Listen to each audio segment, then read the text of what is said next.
jointly we are into democratizing education. We have a massive BS data science program, BS electronic system program. We have also a very deep intervention into the school education, where we are bringing more of electronics, specifically with the semiconductor boom that's happening, right from 9th standard onwards. Specifically, we interface with the government schools. So a lot more efforts are being taken from the academia and the government. And what we require the industry here today is to start arranging regular meetings wherein the big industry, specifically people, the MSMEs, come forward and talk about some of the pain points for which there could be some innovative solutions, and get the startups to listen to these pain points, and let the startup after 15 days come back and propose certain solutions which the big industry can further deliberate and take it forward. Like if you are an artist, the first stage is very important. For a startup, the first purchase order is important. And unless the big industry have the trust in our startup ecosystem, have the trust in our youth, and basically give certain responsible, jobs that the startup ecosystem can thrive on, I think that is the basic enabling block as we aspire towards a $1 trillion economy. So this is my repeated request. Every CIA meeting, every NASSCOM, every meeting I say this, we should start arranging this Swayamvar where the problem meets the solution. I hope we will see many such events. There is no dearth of talent. Last couple of years after assuming director position at IIT Madras, I have been traveling the entire breadth of Tamil Nadu, length and breadth of Tamil Nadu. What is so amazing about our state is that the talent is not isolated, talent is widespread. We are seeing talent in every district, every college, every rural school that I have visited, hundreds of them over the last 2 years. We see great amount of talent, and that is something that we need to tap, that is something we need to encourage.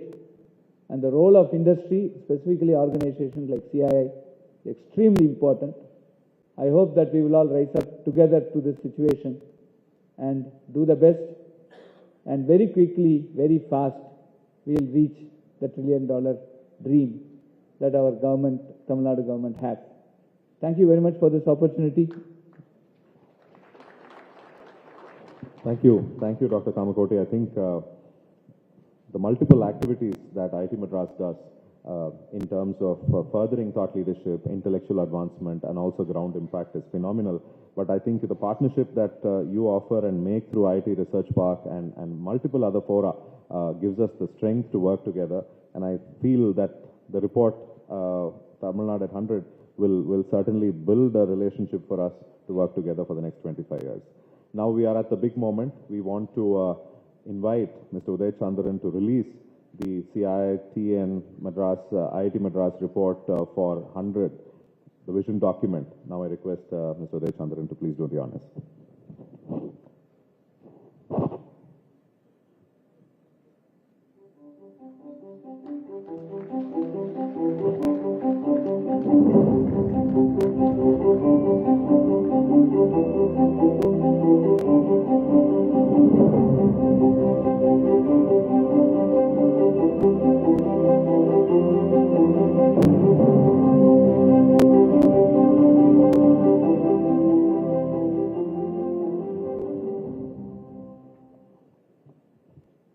Thank you very much.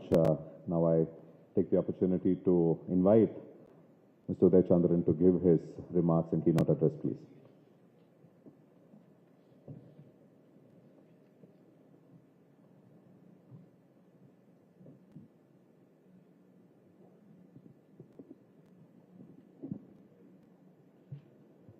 Good afternoon to everyone.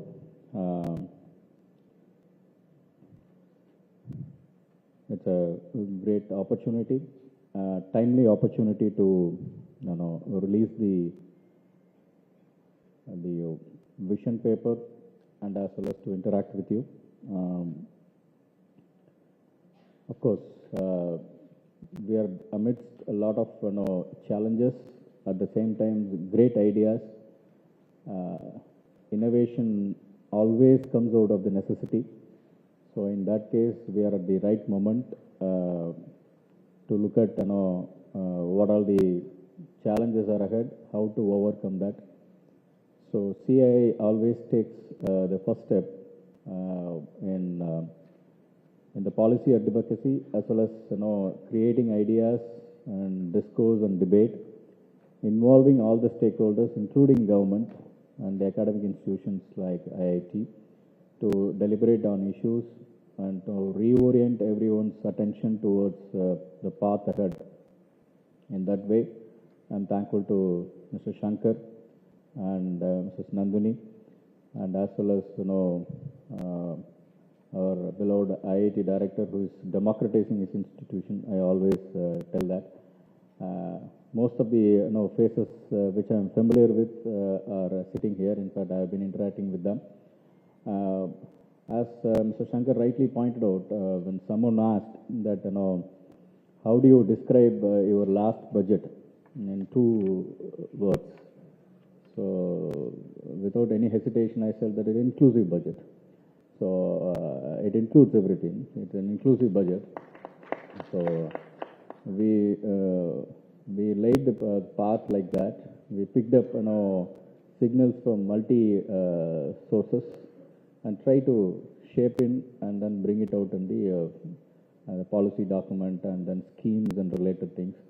It starts with transgenders to tribals or technical textiles to handicrafts.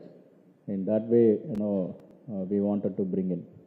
But at the same time, we've got major challenges and opportunities.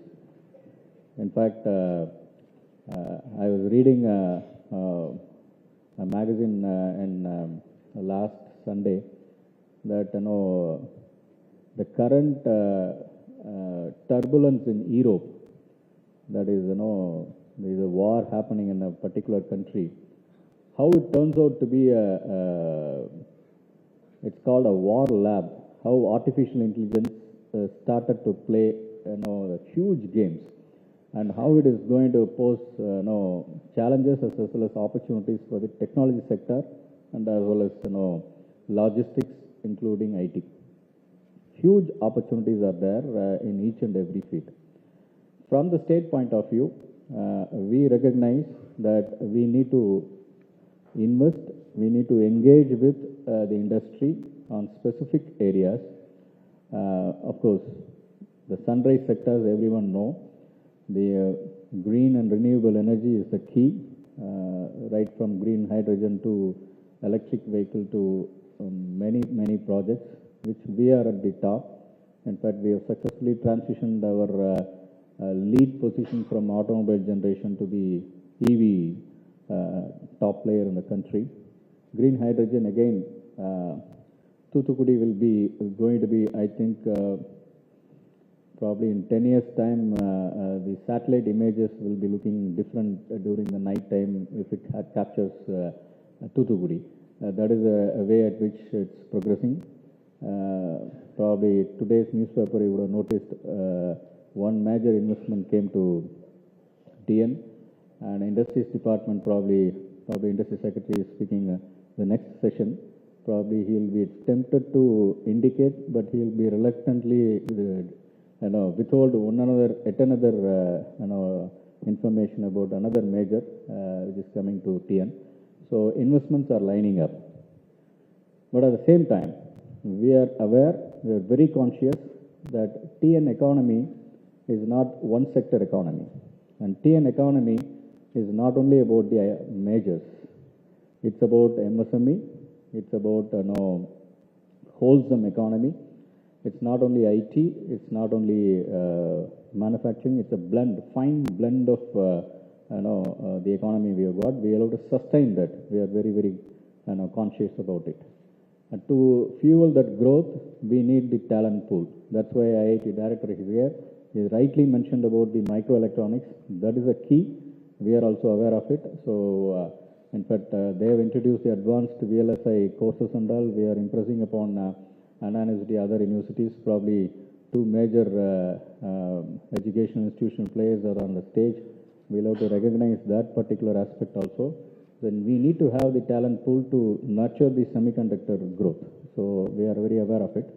We will certainly do that particular aspect. So skilling, reskilling, upskilling is on high radar in our government. We are ready to pump in. At the same time, roped in all major private sector players to assist us. In fact, it has become a role model. UGC has adopted our model. Many states have adopted our model. Of course, all along in the history, Tamil Nadu is not known for creating model schemes, but model schemes for the country to emulate. So whenever we plan for any scheme, we are of the conscious opinion and consideration that it will be replicated elsewhere. So we need to plan for that. So that's the way we do, whether it is breakfast scheme or any other skilling scheme. At the same time, we need to look at major one. In fact, I've seen my good old friends just prior coming to the dais about and from Erode. Of course, my heart always bleeds for Erode or Madurai, wherever we worked. In fact, being civil servants, we normally tend to forget our own native district. I don't know whether any of them from Namakkal came and met me, and then I was looking for some industrial development and all. But always we look at Erode and Madurai or any other place. So we were discussing that agri mechanization, how it should be done. PPP projects, major players have to come. Pumped hydro storage is on our agenda. So we need quality players to join with hands to take it forward. Textiles again is a major area. The upgradation is a key, and then changing the value chain, technical textile. That's why budget has mentioned about the technical textiles. R&D we are going to assist. We are aware that that particular area needs attention. Of course, crisis or challenges are multifold, multidimensional, and this particular aspect is one side of it. We agree. We need to engage with the stakeholders and then discuss. In fact, I promised Ms. Nandini and Shankar that post-election probably we'll find some time to visit those places, and at leisure probably we'll discuss different issues to come out with possible solutions, government intervention, and as well as the stakeholders' contribution also. One key point I thought these are all the points everyone discusses. The point from the finance secretary point of view that I am assuring that these are all on our high agenda, and we recognize that, we engage with that. That is the point. But finally, I would like to drive one particular point to keep it etched in your memory so that you can mull it over and then think about it. We agree that the modernization is the key. We are going up in the channel. Startup, again, it was told that we are really doing reasonably well, recognized by the national institutions. Our growth trajectory is very positive in the last 3 years. Again, the startups not only limited to IT alone. In fact, I have discussed, I ran through few project proposals before sanctioning, that many of the projects come from even from agriculture, logistics, very interesting projects. In fact, you would love to adopt. So there is a missing gap in the agri trading commodity. So very promising young talents are coming out across the state. One point, final point again, is that our state is the most urbanized state in the country, and people from rural areas in search of employment with ever increasing aspirations are looking towards coming towards urban areas, cities, for their better living. So standalone mode, every city has to feed millions in the future. Every city. And every city has got a different profile. Whether it is Coimbatore or Tirupur or Salem, Erode, Namakkal, Tiruchengood, Trichy, Virudhunagar, Rajapalayam, every city, every town has got its profile. So every city has to feed millions in the future. As a city, how to grow, how to sustain the momentum, how to reinvent itself is the key.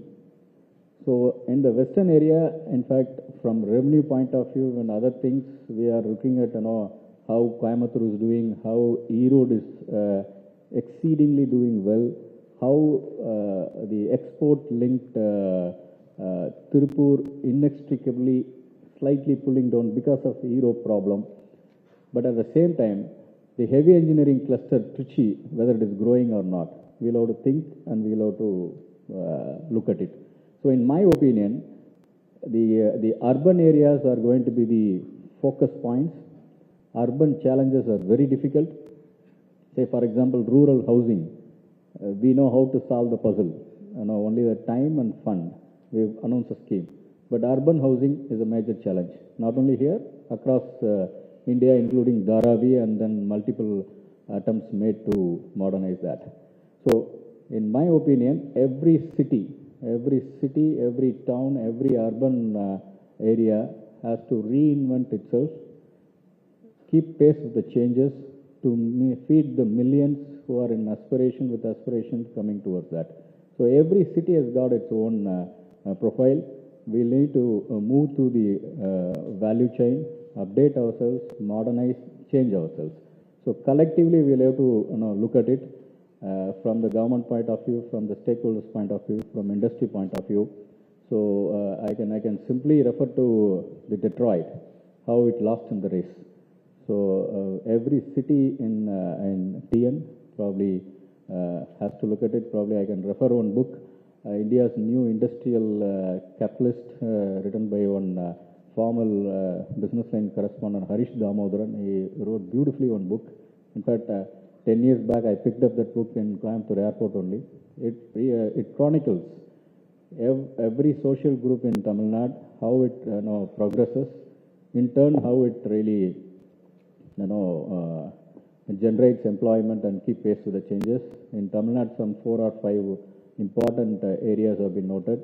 Interestingly, how cotton journey was started by Virudhunagar area and Coimbatore, then Coimbatore started together, how the Coimbatore Tirupur have succeeded, the others slightly lagged. So the critical point a very relevant point for us is that cities have to feed millions. Probably I'll leave this particular thought with you. Collectively, we'll have to look at the options, solutions, and we need to know.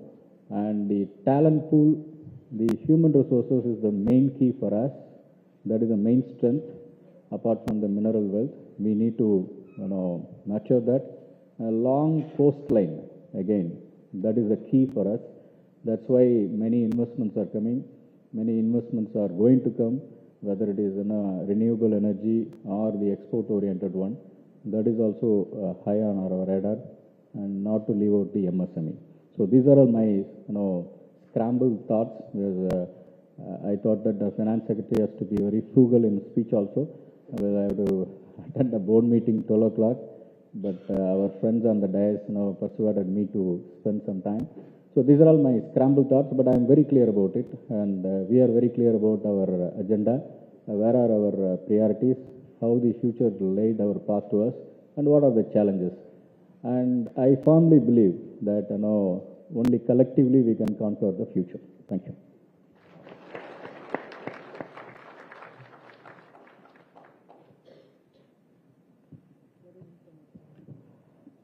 Thank you, Mr. Udaychandran. I think we now understand from your broad intellectual understanding across the state with experience. Now, the budget naturally was inclusive and holistic because of the broad depth and holistic inclusivity that you think with. Is very important. The future for Tamil Nadu certainly has to be a mix of first world challenges and opportunities, but certainly we have to balance everything with equitable growth and bringing in talent, bringing in urbanization, bringing in multiple sectors. I think you stressed on the fact on how we have to think about all these problems and opportunities. Certainly the right conversation for a report that was released for the future. And I think it was very important for us to have you here. Maybe a finance person has to be frugal, but what is I think very important is you've taken everything into mind, and we are certain that the next many years to come, we will be in very safe hands and we will build on the Chief Minister's vision of $1 trillion economy. Thank you very much. I request for a short video that we have on the report to be played. Just a minute.